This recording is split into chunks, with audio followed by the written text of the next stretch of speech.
Tom Skjervold, representing the Nisqually Delta Association. Would review for the Council the Shorelines Management Act of 1971 names 5 shorelines of statewide significance. One of those shorelines, not by a small coincidence, is the Nisqually Reach, from a place in Thurston County called the Wolf Bight, up across the plain of the Nisqually River, and up all the way to Tatsolo Point in Pierce County, really the northern tip today of your fair city. In the 1970s, Weyerhaeuser Corporation acquired a large piece of property within the present day's DuPont city limits. At that time it wasn't in the city limits, and declared a vision to establish a new world-class vertically integrated forest products system, complete with an international multi-dimensional shipping facility. And that dock was to be placed excuse me, at the mouth of Sequalichoo Creek. And the idea was to run the highway down Sequalichoo Creek to the new superport. And the Nisqually Delta Association, on the strength of the Shorelines Management Act and concerns about the SEPA process, filed legal action in that matter, and ended up through a process of regular court proceedings before the Supreme Court in the state after 10 years. And the state Supreme Court heard the issue a couple times. Second go around, decided on a solution that really, in a lot of ways, both sides claimed victory. The Nisqually Delta decision saw the solution that the courts had put forward was to say that the dock, which was very, very large, very expensive, but had very little on it, and was slated to only be used for the export of forest products, nothing else, and the only upland use was to be a paved area of about 100 acres on which logs would be staged. The only use for the dock for then and for in the future was to export logs. And the court, from the project proponents' perspective, decided in their favor and said they could get the permits for the dock and begin construction immediately. The permits were pulled. 5 years later, the permits lapsed. The company citing change in the timber market. From my perspective, it was that they couldn't really make the economics work if they were going to be restricted to the use that they had declared in their EIS.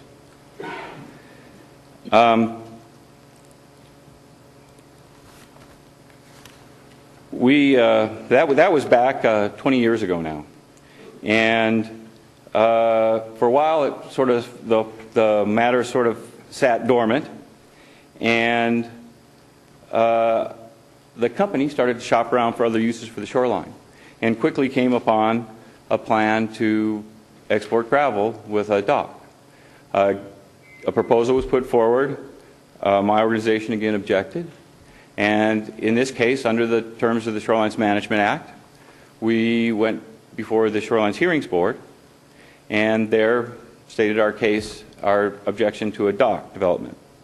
And the Shorelines Hearings Board, after hearing all sides, remanded the parties to mediation. The Nisqually Delta Association then invested a considerable amount of time and treasure in a year-long negotiation to come to the settlement agreement of 1994. I think that's the first question I was asked to answer. Where did the settlement agreement, what is that settlement agreement back in 94?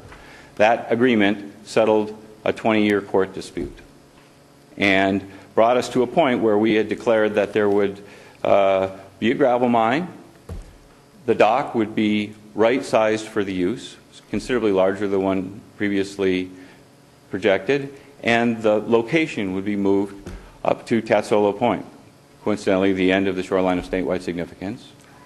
Restrictions were put on the use of the development to protect the scenic vistas of the Nisqually Reach, and we were given provisions that essentially extended the shorelines management protections to the Sequalichoo Creek and the banks of the waters that are in DuPont.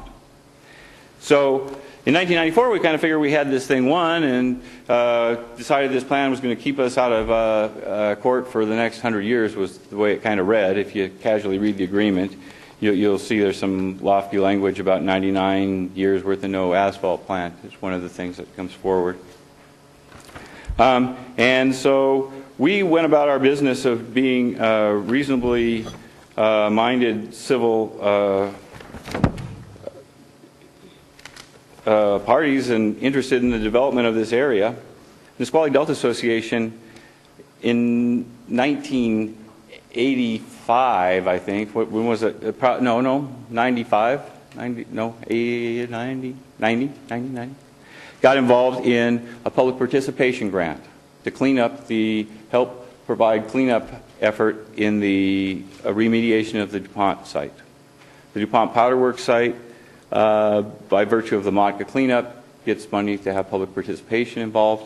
And we came to meetings, helped talk about what the cleanup looked like, what things needed to be done, and laid out some, I think, some very helpful information to the community that helped the community make some very good policy decisions about that cleanup that in part allowed the Creek Canyon to be retained through this all. And in that process, I personally went through about 5 grants, I think, in the series and spent 10 years on the matter.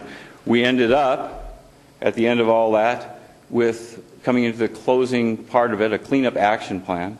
The cleanup action plan, as that was sort of being drawn out, a group of citizens came forward and said, boy, the way you're going to do this, you're going to bulldoze off all that site, you're going to obliterate a whole bunch of historic sites. And that's going to be a damaging thing.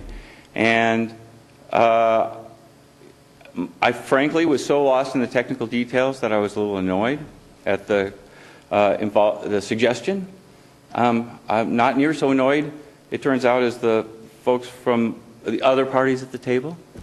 I managed to get everybody to talk about it by, in part, doing some petitioning, and we got it back into the discussion, and we eventually helped negotiate an agreement back in 2000 to allow the establishment of a national historic district within your fair community. Are you all aware of the historic district nomination? Very good. And I would hope then that you're also aware of another 2006 agreement about an option for historic sites. There are a couple acres of potential historic sites that, according to the last version of the agreement I've seen in 2006, times out at the end of this calendar year. And if the option isn't exercised, the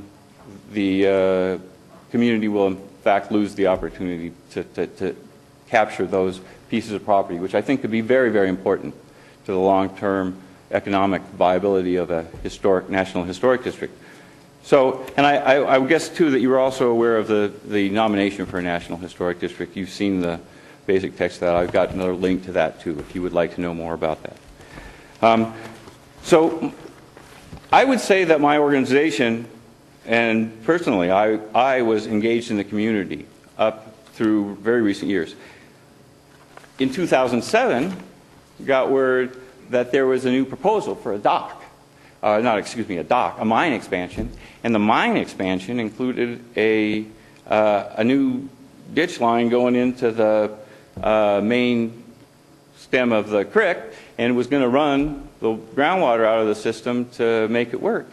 And turns out I hadn't even gotten notice that there was going to be an EIS out on the streets.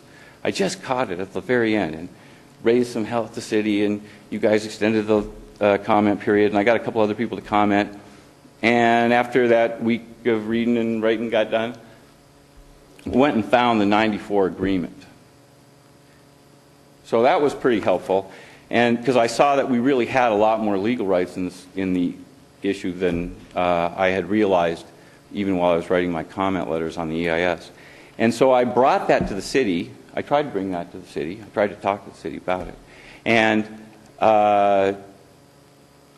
got the idea that maybe we had something to talk about, and the city really wasn't very much involved in this. And then learned that the city was granting permits for a new confluence on the creek, and in fact the process was moving along. And so it was my group that got going and said, mediation. We're going to mediation because the settlement agreement says that's how we have to go to court. We got to go through this process. Excuse me.